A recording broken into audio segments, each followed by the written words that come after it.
আসসালামু আলাইকুম। আকাশ ব্লকের থেকে আপনাদের স্বাগতম। আমি আজ আসছি কলিজা এবং ফ্যাপসা কিভাবে রান্না করতে হয়। তো আপনাদের সবাইকে স্বাগতম জানাচ্ছি এই ভিডিওটা দেখার জন্য। যারা আমার এই ভিডিওটা দেখবেন তারা অবশ্যই লাইক, শেয়ার, কমেন্ট করে জানাবেন। আমি আজকে আপনাদের দেখাবো কিভাবে রেডি মিক্স মাধ্যমে কলিজা ফ্যাপসা রান্না করতে হয়, সেই জিনিসগুলো আপনাদের দেখাবো। প্রথমে আমি এই পেঁয়াজটা ছিলব, এই যে এভাবে ছিলে তারপর সুন্দর করে গুজি গুজি করতে হবে। হ্যাঁ, কীভাবে গুজি গুজি করতে হবে সেটা আপনাদের অবশ্যই একটু জানতে হবে। যার কারণ হলো পেঁয়াজের উপরে অনেক সময় রান্নার টেস্টটা পাওয়া যায়। আপনারা ওইভাবে একটু নিউট্রাল করে নেবেন, যাতে পেঁয়াজের গুচি গুচি করার সময় যাতে কোনো ঝামেলা না হয়। এই যে আমি যেভাবে করতেছি সেম এইভাবে গুচি গুচি করে নিতে পারলে হয়তোবা আর একটু ভালো হবে, স্বাদ হবে। আপনারা হয়তোবা যেভাবে পারেন ওইভাবে করে নিতে পারবেন, কিন্তু আমার জানা মতে এইভাবে একটু গুচি গুচি করলে হয়তোবা একটু ভালো হয়, আমার কাছে ভালো লাগে আর কি। হ্যাঁ, আমরা পেঁয়াজ গুচি গুচি করা শেষ। এখন আমরা মরিচ কাটবো। মরিচ অবশ্যই এখানে 2 ভাগ করে নেবেন, তাহলে জিনিসটা ভালো হবে। যদি আপনারা চাইলেও যেভাবে পারেন ওইভাবে করে নিতে পারেন, সমস্যা নেই, কিন্তু আমি 2 ভাগ করে নিতেছি যাতে খাবারগুলা টেস্ট হয় এই জন্য। আর আরও একটা জিনিস হলো, মরিচ 2 ভাগ করে নিলে ঝালটা একটু বের হয়ে যায়। ঝালটা আর কি মরিচের ভিতরে থাকে না, গোশটাও খুব টেস্ট হবে। আপনারা ওইভাবে অবশ্যই করে নেবেন। আপনারা যে যার মতো করে নিতে পারেন, কিন্তু মরিচ অবশ্যই ভাগ করে নিলে ভালো হবে। ভিউয়ার্স, এরপরে আমি দেখাবো কিভাবে এইগুলা মিক্স করতে হয়, মাখাইতে হয় পেঁয়াজ এবং মরিচ। প্রথমে আমি মরিচ মাখাবো। প্রথমে আমি একটু মরিচটাকে ছাড়িয়ে নেব অল্প একটু লবণ দিয়ে, কারণ এখানে কিছু ঝাল আছে যাতে বের হয়ে যায়। এখানে এই যে ভিতরে দেখছেন এখানে বিচি আছে, এগুলো যাতে বের হয়ে যায় এই জন্য আমি কিছু ছাড়িয়ে নেব। কিছু ছাড়ানোর পরে এই যে দেখেন প্রায় ছুটে গেছে। এরপরে আমি দিব পেঁয়াজ। আপনারা যদি এইভাবে কাজ করেন তাহলে অবশ্যই আমি আশা করব যে জিনিসগুলো খুব ভালো হবে, রান্নাও খুব সুন্দর হবে, যে কোনো মানুষ চাইলেও করতে পারবে। পেঁয়াজ অবশ্যই 1.5 কেজি ফ্যাপসা কলিজির সাথে অবশ্যই মিনিমাম আপনার 1 পা পেঁয়াজ অবশ্যই লাগবে। হ্যাঁ, 250 গ্রাম পেঁয়াজ অবশ্যই লাগবে। আমি এখন এটাকে মিক্স করতেছি, এই যে এইভাবে আপনারা অবশ্যই মিক্স করে নেবেন ভিউয়ার্স। এরপরে এই যে পেঁয়াজ মরিচ মাখানোর পরে আপনারা অবশ্যই গরুর মাংসের মশলা রেডি মিক্স যেটা বলে রাঁধুনি, সেটা আপনারা মিক্স করে দিবেন। এখানে 2টা প্যাকেট মিক্স করবেন। এই যে একটা দিলাম, আর হচ্ছে আর একটা। 2টা মিক্স করলে কি হয়, জিনিসটা দেখতে ভালো দেখা যায়, খাইতেও স্বাদ। হ্যাঁ, মিক্স মশলা এটা আসলে খুব সুন্দর টেস্ট। এরপরে আমি এটাকে ভালো করে মাখাবো। মাখানোর পরে আপনি দেখবেন এখানে আর একটু এখানে একটু মরিচ আছে, এই যে দেখেন প্রায় এইটার এই চামচের 1.5 চামচ আপনি মরিচ দিবেন, ফাঁকি মরিচ যেটাকে বলে, ফাঁকি মরিচ 1.5 চামচ। এই যে এটার 1.5 চামচ ফাঁকি মরিচ। হ্যাঁ, ফাঁকি মরিচ এটা এখানে দিবেন। ভিউয়ার্স, আমি আপনাদের সুবিধার জন্য এই 1.5 চামচ মরিচ আমি আলাদা করে রাখছি। আমি এখন এটা ঢেলে দিয়েছি। আমি এই যে এভাবে এখন রেখে দিলাম। আমি এটাকে আবার মিক্স করব। মিক্স করলে এক ধরনের একটা ফ্লেভার আসবে, খুব সুন্দর একটা ফ্লেভার। অবশ্যই আপনারা বুঝতে পারবেন। এবং আমি আরও একটা জিনিস আমি এর মাঝখানে একটা বলি, যারা আমার এই চ্যানেলটা দেখেননি তারা অবশ্যই এই চ্যানেলটা দেখবেন, সাবস্ক্রাইব করবেন, লাইক এবং শেয়ার কমেন্ট করে জানাবেন। ভিউয়ার্স, আমি এখনও এখানে তেল দিই নেই, আমি এখন তেল দিব। ভিউয়ার্স, আরও একটা জিনিস আপনাদেরকে বলি, এটা আসলে সসের বোতল। হ্যাঁ, এটা তেলের বোতলই, আমি তেল রাখছি এটার ভিতরে। আমি এখন এই তেলগুলো ঢেলে দিব। আপনারা অবশ্যই আবার মনে করবেন না যে এটা সস দিতেছে, আসলে সস না, এটা তেল। ঠিক আছে, আমি এখন এই যে তেল ঢেলে দিব।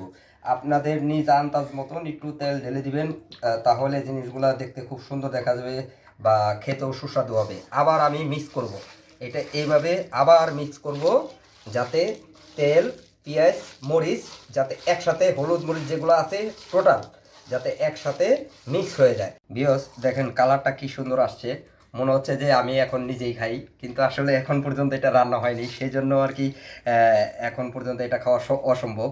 এই যে আমি আপনাদেরকে দেখাই যে দেখেন কি সুন্দর কালার আসছে। ইনশাল্লাহ আশা করি রান্নার পরে এরপরে আরও সুন্দর কালার আসবে। ঠিক আছে, এখন আমরা আবার দিয়ে দিব ফ্যাপসা এবং কলিজি, এই দুইটা একসাথে আমরা এই যে এইভাবে সুন্দর করে নামিয়ে তারপরে আমরা আবার মাখাবো, সুন্দর করে নামিয়ে আবার মাখাবো। অবশ্যই এই ফ্যাপসা কলিজির সাথে যদি আপনার পানি থাকে ওই পানিটা ব্যবহার করবেন না।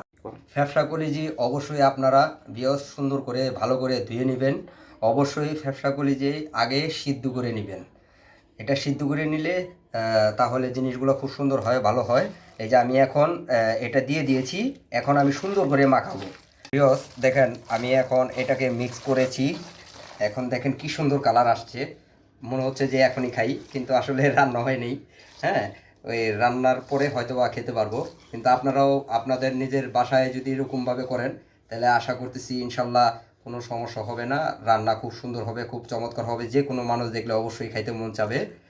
আরও একটা জিনিস আপনাদেরকে বলি, সেটা হচ্ছে লবণ আপনাদের বুঝ মতন পরিমাণ মতন আপনারা অবশ্যই দিবেন, যাতে ওখানে বেশিও না হয় কমও না হয়, খাবার নষ্ট করে লাভ নেই, অবশ্যই আপনারা ওইভাবে দিবেন। দেখেন ভিউয়ার্স কি সুন্দর কালার আসছে। এইবার আমি অল্প একটু পানি দিব, মানে যাতে রান্নাটা বসাইতে সুবিধা হয়, সেই জন্য আমি অল্প একটু পানি দিব। পানি দিয়ে 5 মিনিট আমি ফ্রিজে রাখবো, 5 মিনিট ফ্রিজে রাখবো। ফ্রিজে রাখলে আপনার জিনিসগুলা পুরা মশলা যেগুলো আছে খুব সুন্দরভাবে প্রতিটা অংশে এগুলো ঢুকে যাবে। তো ভিউয়ার্স আমরা এখন এই জিনিসটারে ফ্রিজে রাখবো মাত্র 5 মিনিট, 5 মিনিট পরে আমরা আবার বের করে ফেলবো। তো ভিউয়ার্স আমি এখন এটা ফ্রিজের থেকে 5 মিনিট পরে বের করছি, আমি এখন এটাকে চুলায় বসিয়ে দিব। আর অবশ্যই আপনাদেরকে আরও একটা জিনিস বলি, এটা কিন্তু আদা রসুন ছাড়া, আদা রসুন ছাড়া রান্না করতেছি, ইনশাল্লাহ আশা করি কোনো সমস্যা হবে না। এখন আমি রান্নায় বসাই দিব, এটাকে আমি সুন্দর করে আগে কষাবো, কষানোর পরে তারপরে আমি একটু পানি দিব, কিন্তু তার আগে কষিয়ে নেই। এই যে আমি চুলার আগুন যতটুকু দিছি ইনশাল্লাহ আশা করি হয়ে যাবে, কোনো সমস্যা হবে না। ভিউয়ার্স আমি এখন এটাকে সুন্দর করে আমি এটাকে লাড়াচাড়া দিব, লাড়াচাড়া না দিলে হয়তো দেখা গেছে নিচে লেগে যেতে পারে। আপনারা অবশ্যই সুন্দর করে লাড়া দিবেন, যখনই এটা বলক আসবে অবশ্যই এইভাবে সুন্দর করে লাড়া দিবেন, তাহলে জিনিসগুলা কোনো জায়গায় লেগে যাওয়ার সম্ভাবনা থাকবে না। ঠিক আছে, যারা এরকমভাবে করতে চান তারা অবশ্যই কমেন্টে জানাবেন, লাইক করবেন, শেয়ার করবেন, সাবস্ক্রাইব করবেন। একটু নাড়াচাড়া দেওয়ার পরে আমি আবারও 2 মিনিটের জন্য ঢেকে দিব। অবশ্যই চুলাটা ওরকম কন্ট্রোলে রাখবেন যাতে নিচে লেগে না যায়। অবশ্যই চুলাটা আর একটু হালকা একটু কমাই দিবেন যাতে কোথাও সমস্যা না হয়। আশা করব সমস্যা হবে না, নিচে অবশ্যই একটু পানি আছে, কোনো অসুবিধা হবে না। তো ভিউয়ার্স আমি এর আগে অল্প একটু পানি দিয়েছিলাম যাতে কোনো জায়গায় সমস্যা না হয়, সেই জন্য একটু পানি দিয়েছিলাম। এখন দেখেন জিনিসগুলো কি সুন্দর আসতেছে কালার, ইনশাল্লাহ সামনেও সমস্যা হবে না। কিন্তু এবার জাস্ট আমি শুধু একটু ঢেকে দিব। ভিউয়ার্স আমি এটার মধ্যে পানি দিয়েছি, দেখেন কি সুন্দর কালার আসছে। হ্যাঁ, এই কালারটা এরকমই থাকবে, কিন্তু এটা আরও জাল হবে। একটা জিনিস সবসময় স্মরণ রাখবেন, মনে রাখবেন যে এই জিনিসগুলা কলিজা ফ্যাপসা যেটাই বলেন, কিন্তু ওটা রান্না করতে একটু সময় লাগে। ঠিক আছে, এটা অবশ্যই একটু সময় নিয়ে কাজ করবেন, তাহলে জিনিসগুলো খুব ভালো হবে, খেতে এবারেই সুস্বাদু হবে। ভিউয়ার্স আমরা এতক্ষণ এটা রান্না করেছি, এখন দেখেন কি সুন্দর কালার আসছে। হ্যাঁ, কালারটা খুব সুন্দরই লাগতেছে, ইনশাল্লাহ খেয়েও খুব টেস্ট পাবো। এখন আমরা এটার মধ্যে উপরে একটু জিরা দিয়ে দিব যাতে ওটার ফ্লেভারটাও আসে। এই যে দেখেন হাফ চামচ একটু জিরা এভাবে ছিটিয়ে দিবেন, তাহলে খেতে আর একটু ভালো লাগবে। এভাবে জিনিসগুলো অবশ্যই করবেন আপনারা। অনেকজন আছে যে এটা জিরা পছন্দ করে না, বা কেউ আছে জিরা পছন্দ করে। হ্যাঁ, অবশ্যই এটা একটু জিরে দিয়ে দিবেন, আর অবশ্যই হালকা একটু লাড়া দিয়ে দিবেন যাতে জিনিসগুলো একসাথে মিক্স হয়ে যায়। ভিউয়ার্স আমরা এতক্ষণ এটা রান্না করেছি, রান্না করার পরে অলমোস্ট এটার খুব ফ্লেভার আসতেছে। আমরা এখন এটা খেয়ে চেক করব আসলে খাবারটা কীরকম হয়েছে। দেখেন কালারটা কি সুন্দর আসছে। আমি এখন এটা খেয়ে চেক করবো আসলে কেমন হয়েছে। এই যে আমি এখন এই প্লেটে নিয়েছি, ইনশাল্লাহ খেয়ে দেখি কেমন হয়েছে, সেটা আমি আপনাদেরকে এখনই জানাচ্ছি।